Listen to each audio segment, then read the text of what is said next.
ഏറ്റവും കൂടുതൽ സർവീസുകളുള്ള ഇടമാണ് കൊച്ചി. സിയാൽ കൃത്യമായി നേരത്തെ നിർദ്ദേശങ്ങളൊക്കെ നൽകിയിട്ടുണ്ട്. ഇപ്പോൾ തിരുവനന്തപുരത്തേതുപോലെ റീഷെഡ്യൂൾ ചെയ്യപ്പെട്ടിട്ടുണ്ടോ? എത്ര സർവീസുകൾ കുറച്ച് മണിക്കൂറുകൾ വൈകിയാണെങ്കിലും ഉടനെ നടക്കും? യാത്രക്കാർക്ക് തിരികെ പോകാതെ അവരുടെ ലക്ഷ്യസ്ഥാനങ്ങളിലേക്ക് വേഗത്തിലെത്താൻ കഴിയും?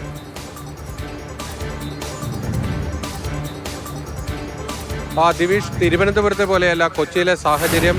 ഇപ്പോഴുണ്ടായിരിക്കുന്ന പ്രതിസന്ധി അത് സാധാരണ നിലയിലേക്ക് എത്താൻ ഏകദേശം ഒരു 2 ദിവസമെങ്കിലും വേണ്ടിവരുമെന്നാണ് സിയാൽ അധികൃതർ തന്നെ വ്യക്തമാക്കുന്നത്. കാരണം കഴിഞ്ഞ 2 മണിക്കൂറിനിടയിൽ കൊച്ചി വിമാനത്താവളത്തിലേക്ക് വരുന്നതും അവിടെ നിന്ന് ഗൾഫ് രാജ്യങ്ങളിലേക്ക് പോകുന്നതുമായ 17 സർവീസുകളാണ് റദ്ദാക്കപ്പെട്ടത്. അതായത് വളരെ ചുരുങ്ങിയ സമയം കൊണ്ട് ഇത്രയധികം ഫ്ലൈറ്റുകൾ റദ്ദാക്കേണ്ട ഒരവസ്ഥയുണ്ടായി. ഇപ്പോൾ സാധാരണ സമയക്രമത്തിൽ തന്നെ ദുബായിൽ നിന്നും മസ്കറ്റിൽ നിന്നും ഒക്കെയുള്ള വിമാനങ്ങൾ കൊച്ചിയിലേക്ക് എത്തുന്നുണ്ട്. പക്ഷേ ഈ റദ്ദാക്കിയ 17 വിമാനങ്ങൾ, അതിലെ യാത്രക്കാർ, അവർക്ക് തുടർന്ന് യാത്രയ്ക്കുള്ള സൗകര്യം ഒരുക്കുക എന്നതൊരു വളരെ പ്രധാനപ്പെട്ട പ്രശ്നമാണ്. അത് നിലവിൽ അവർ നേരത്തെ തന്നെ ടിക്കറ്റ് ബുക്ക് ചെയ്തിരുന്ന വിമാന കമ്പനികളുണ്ട്. അവരുടെ തുടർന്നുള്ള വിമാനങ്ങളിൽ ആ യാത്രക്കാരെ കയറ്റി അയക്കുക എന്നത് മാത്രമാണ് പോംവഴി. അതിന് കുറച്ചുകൂടി സമയം വേണ്ടിവരും. അതായത് സാധാരണ നിലയിലേക്ക് ഈ പ്രശ്നം പരിഹരിക്കാൻ ഒരു 2 ദിവസമെങ്കിലും വേണ്ടിവരുമെന്നതാണ് പറയുന്നത്. ഇന്ന് നമ്മൾ രാവിലെ എയർപോർട്ടിൽ ഉണ്ടായിരുന്ന സമയത്ത് രാവിലെ വരേണ്ട ദുബായിൽ നിന്നുള്ള വിമാനമൊക്കെ തന്നെ കൃത്യസമയത്ത് തന്നെ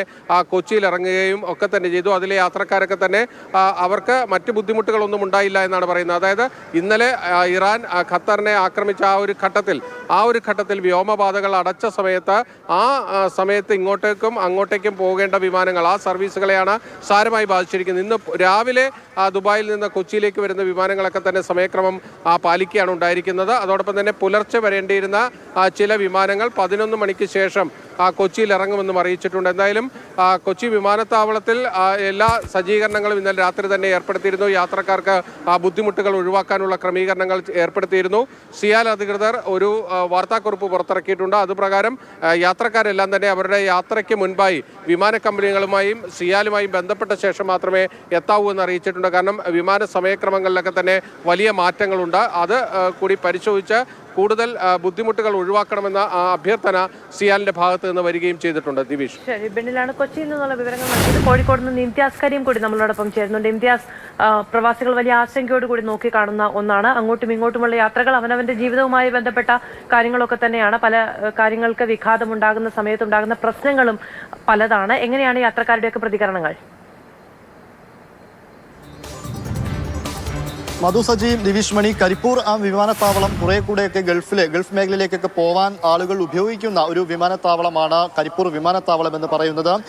ഇവിടെയുള്ള 9 എയർ ഇന്ത്യയുടെ തന്നെ 9 വിമാന സർവീസുകൾ ഇന്നും നാളെയുമായി പോകേണ്ട സർവീസുകളെല്ലാം ഇതിനോടകം റദ്ദാക്കിയിട്ടുണ്ട് എന്ന വിവരമാണ് ഇപ്പോൾ എയർപോർട്ട് അധികൃതർ തന്നെ പറയുന്ന ഒരു കാര്യം. അതിൽ പ്രധാനമായിട്ടും ദോഹയിലേക്കും ബഹ്റൈനിലേക്കും ദുബായിലേക്ക്, അതുപോലെ തന്നെ റിയാദ്, ദമാം, മസ്കറ്റ്, ഷാർജ തുടങ്ങിയ സ്ഥലങ്ങളിലേക്കൊക്കെ പോകേണ്ട എയർ ഇന്ത്യയുടെ മുഴുവൻ വിമാനങ്ങളും റദ്ദാക്കി എന്നുള്ളതാണ്. അതോടൊപ്പം കരിപ്പൂരിൽ ഇന്നലെയൊക്കെ എത്തേണ്ട ചില വിമാനങ്ങൾ ഇന്നലെ ഇവിടെ എത്തിയെങ്കിലും അതിനുശേഷം രാത്രിയോടുകൂടി വിദേശത്ത് നിന്ന് ഇങ്ങോട്ട് എത്തേണ്ട വിമാനങ്ങളൊന്നും എത്തിയിട്ടില്ല. അതോടൊപ്പം ആഭ്യന്തര സർവീസും 1-2 ആഭ്യന്തര സർവീസും ഇപ്പോൾ റദ്ദാക്കിയിട്ടുണ്ട്. അത് ഈ മുംബൈയിലേക്ക്, കരിപ്പൂരിൽ നിന്ന് മുംബൈയിലേക്ക് പോകേണ്ട ഒരു വിമാനം, അത് ജിദ്ദയിൽ നിന്ന് വരുന്ന കണക്ഷൻ ഫ്ലൈറ്റ് ആയതുകൊണ്ട് ആ രീതിയിലുള്ള സർവീസുകളും ഇപ്പോൾ റദ്ദാക്കിയെന്നാണ് എയർപോർട്ട് അധികൃതർ പറയുന്ന ഒരു കാര്യമെന്ന് പറയുന്നത്. പക്ഷേ ഈ വളരെ നേരത്തെ തന്നെ ഇതുമായി ബന്ധപ്പെട്ട വിവരങ്ങളൊക്കെ എയർപോർട്ട് അധികൃതരും മറ്റു വാർത്താ മാധ്യമങ്ങളും ഒക്കെ കൈമാറിയത് കൊണ്ട് തന്നെ ഈ ആളുകൾ കുടുങ്ങിക്കിടക്കുന്നതോ ആളുകൾ പ്രയാസപ്പെട്ട് എയർപോർട്ട് പരിസരത്ത് നിൽക്കുന്ന ഒരു സ്ഥിതിവിശേഷം ഇപ്പോൾ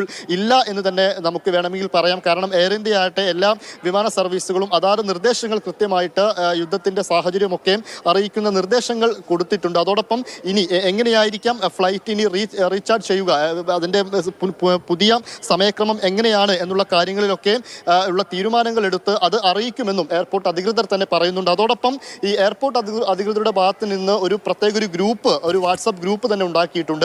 ആ വാട്സപ്പ് ഗ്രൂപ്പിലൂടെ യാത്രക്കാരെയും മാധ്യമപ്രവർത്തകരെയും ഒക്കെ അതുമായി ബന്ധപ്പെട്ട വിവരങ്ങൾ അറിയിക്കും. അതായത് പുതിയ സമയക്രമം ഉണ്ടാകുമ്പോൾ, അതല്ലെങ്കിൽ പുതിയ ഫ്ലൈറ്റുകൾ ക്യാൻസൽ ചെയ്യുന്നുണ്ടെങ്കിൽ പുതിയ സാഹചര്യങ്ങളൊക്കെ അറിയിക്കാമെന്നതുമാണ് എയർപോർട്ട് അധികൃതർ ഇപ്പോൾ എടുത്തിരിക്കുന്ന ഒരു തീരുമാനം. അത് അങ്ങനെ തന്നെ മുന്നോട്ട് പോകുന്നുമുണ്ട്.